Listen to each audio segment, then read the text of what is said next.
Saudara Menteri Koordinator Bidang Hukum Hak Asasi Manusia, Imigrasi dan Pemasyarakatan Yusril Izzah Mahendra memastikan rancangan Undang-Undang Perampasan Aset masuk dalam daftar program legislasi nasional Prolegnas Prioritas 2025-2026. Yusril mengatakan telah menerima laporan dari Menteri Hukum Supratman Andi Aktas bahwa rapat revisi Prolegnas menyepakati RUU ini sebagai salah satu prioritas.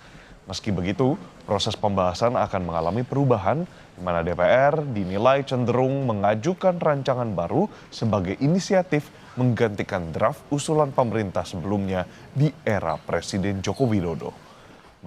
Menurut Yusril, saudara, aturan tidak tertulis menyebut RUU usulan pemerintah yang belum selesai dibahas akan ditunda dan didiskusikan ulang setelah pergantian kabinet.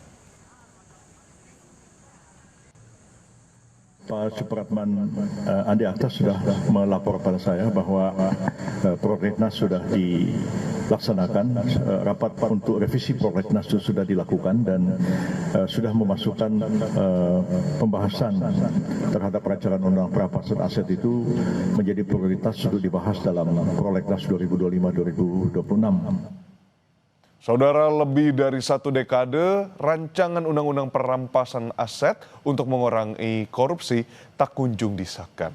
RUU Perampasan Aset kembali mengemuka setelah pada akhir Agustus kemarin, masyarakat melayangkan tuntutan yang disebut dalam 17+8 tuntutan rakyat.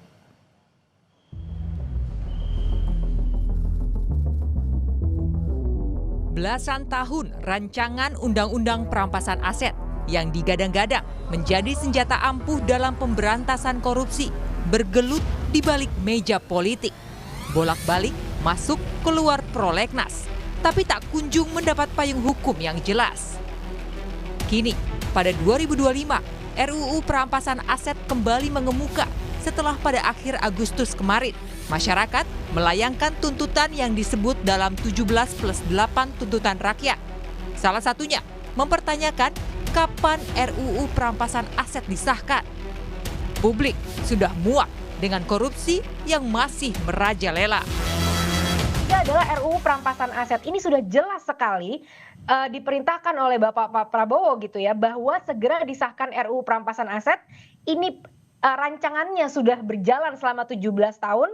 Nah, kalau bisa ini juga cepat-cepat untuk segera difinalisasikan. Apa yang masih kurang, apa yang masih lemah, segera difinalisasikan, segera Bang. Karena ini salah satu yang saya lihat juga ya, banyak disampaikan oleh segala lapisan masyarakat karena kita memang benar-benar sudah muak sekali dengan adanya korupsi di negara kita. Jadi RUU Perampasan Aset ini adalah salah satu tuntutan jangka 1 tahun yang kami juga rasa perlu holistik ya dilihat. Jadi sebagai rancangan undang-undang memang dia berpotensi bermata pisau dua gitu, dimana kalau kita tidak memiliki proses hukum yang kuat, yang independen, kita tidak punya KPK yang independen, undang-undang tipikor yang juga harus diperkuat gitu ya, diperjelas, diperbarui supaya tidak karet, maka sebenarnya undang-undang ini tidak bisa diburu-burukan juga gitu ya. Jadi harus memastikan bahwa ini holistik gitu ya dalam pelaksanaannya. Perjalanan RUU Perampasan Aset bukanlah hal baru. RUU Perampasan Aset kali pertama diinisiasi PPATK sejak 2003. RUU ini kemudian masuk program legislasi nasional DPR pada 2005 hingga 2009. Dari total 31 RUU Prolegnas Prioritas 2008. Di periode berikutnya, RUU Perampasan Aset kembali masuk Prolegnas dan berubah nama menjadi RUU Perampasan Aset Tindak Pidana. Pada era pemerintahan Presiden Joko Widodo, pemerintah telah mengirimkan surat presiden untuk membahas RUU Perampasan Aset pada pertengahan Mei 2023. Akan tetapi, hingga masa jabatan DPR periode 2019 hingga 2024 berakhir, surat presiden tidak ditindaklanjuti ke pembahasan RUU. Bergulir dalam berbagai periode legislasi, RUU Perampasan Aset terus terhambat. Baru pada September 2025, DPR melalui Badan Legislasi memutuskan secara resmi mengusulkan RUU Perampasan Aset masuk dalam Prolegnas Prioritas 2025 sebagai inisiatif DPR dan akan dibahas di Komisi 3 DPR. Tak perlu lagi ada perdebatan soal usulan pembahasan. karena RUU Perampasan Aset sudah resmi jadi inisiatif DPR.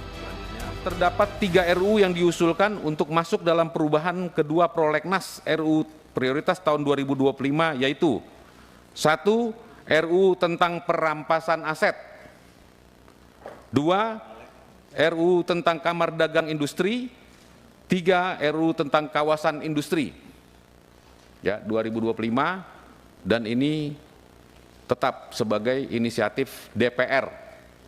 Ya. Jadi perampasan aset tidak ada lagi perdebatan di pemerintah atau apa, tapi di DPR. Dan itu masuk dalam tahun 2025. Menteri Hukum menyatakan pemerintah menyetujui usulan tersebut dan komitmen politik untuk menyelesaikan aturan ini semakin menguat setelah Presiden berbicara langsung dengan para ketua umum partai. Sehingga pemerintah tinggal menunggu hasil penyusunannya, kemudian nanti dikirim, Presiden akan memberikan surprise. Kita tunggu dulu ya, yang penting keputusan politiknya hari ini lewat Pak Ketua dan teman-teman di Balik sudah jelas. Tahun ini Undang-Undang Perampasan Aset sudah masuk di tahun 2020. Kan Presiden sudah bertemu dengan ketua-ketua umum partai politik, dan yang kedua juga hari ini menandakan ada keputusan yang diambil. Itu artinya pembicaraan ini sudah dilakukan secara baik ya, dan kita tunggu proses politiknya itu ada di DPR.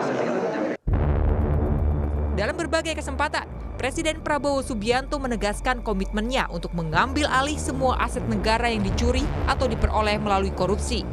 Ia bahkan menjanjikan akan memiskinkan koruptor dan menarik semua aset negara dari para malik uang rakyat. Saudara-saudara, dalam rangka juga pemberantasan korupsi, saya mendukung Undang-Undang Perampasan Aset. Saya mendukung. Enak aja, udah nyolong, nggak mau kembalikan aset, gue tarik aja deh itu. Setuju? Tetapi, apakah janji politik dan retorika Presiden ini bisa diterjemahkan menjadi undang-undang yang efektif? Meski janji tersebut memberi harapan, jika RUU Perampasan Aset benar-benar dirancang dengan serius dan memiliki daya paksa, koruptor tak lagi bisa bersembunyi di balik kerumitan hukum maupun kelemahan penegakan hukum. RUU Perampasan Aset bisa dianggap senjata revolusioner dalam pemberantas korupsi.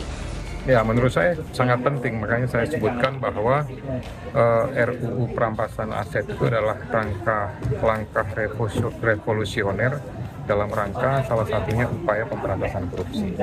Meskipun di dalamnya itu bukan hanya soal korupsi saja, tapi terhadap semua tindak pidana, gitu. Jadi ini merupakan hal yang perlu diatensi. Kemunculan kembali RUU Perampasan Aset ini tidak lepas dari kritikan. Pusat Kajian Anti Korupsi Universitas Gadjah Mada lewat peneliti Zainur Rohman memberikan alarm keras. Jangan sampai RUU ini hanya menjadi undang-undang yang bisa disalahgunakan. Akuntabilitas setiap aparat penegak hukum juga harus diatur di dalam undang-undang. Kenapa? Karena undang-undang apapun itu bisa disalahgunakan kalau aparat penegak hukumnya tidak beres, kalau banyak judicial corruption, korupsi di bidang penegakan hukum.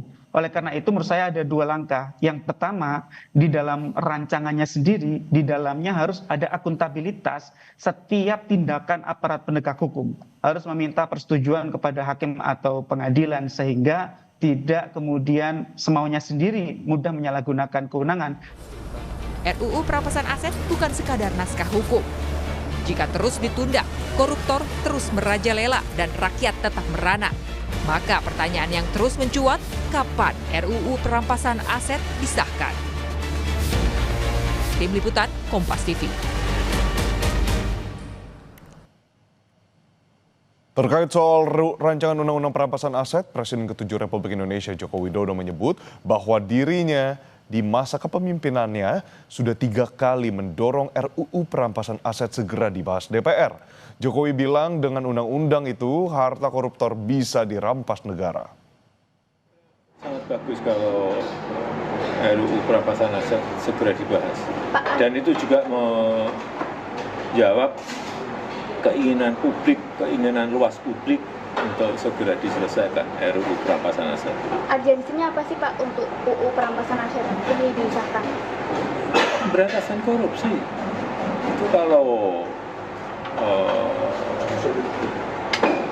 nanti selesai kan yang korupsi itu bisa hartanya dirampas. Partai Hati Nurani Rakyat Hanura menggelar bimbingan teknis keliling nasional untuk ratusan anggota DPRD di 3 kota yakni Surabaya, Medan, dan Makassar. Bimbingan teknis yang diikuti 525 anggota DPRD di seluruh Indonesia ini digelar serentak di kota Surabaya, Medan, dan Makassar. Untuk BIMTEK di kota Surabaya diikuti 189 anggota DPRD dari Pulau Jawa, Kalimantan, Bali, dan Nusa Tenggara. Usman menyatakan bimbingan teknis ini digelar untuk menghindari adanya penyimpangan anggota legislatif di daerah. Tema yang diusung dalam bimbingan teknis keliling nasional Partai Hanura kali ini yakni memberdayakan daerah di tengah kebijakan efisiensi anggaran. BIMTEK digelar mulai tanggal 12 September hingga 28 September 2025 yang terbagi dalam 3 kota di Indonesia. BIMTEK ini sangat perlu untuk mereka ini berdua di daerah dan daerah-daerah lain yang tergabung di dalam kelompok sekarang ini. Ini sangat bagus, ya, sangat bagus. Supaya apa? Tidak nanti ada penyimpangan-penyimpangan dalam pelaksanaan yang dilakukan oleh DPR itu sendiri, terutama oleh anggota kita.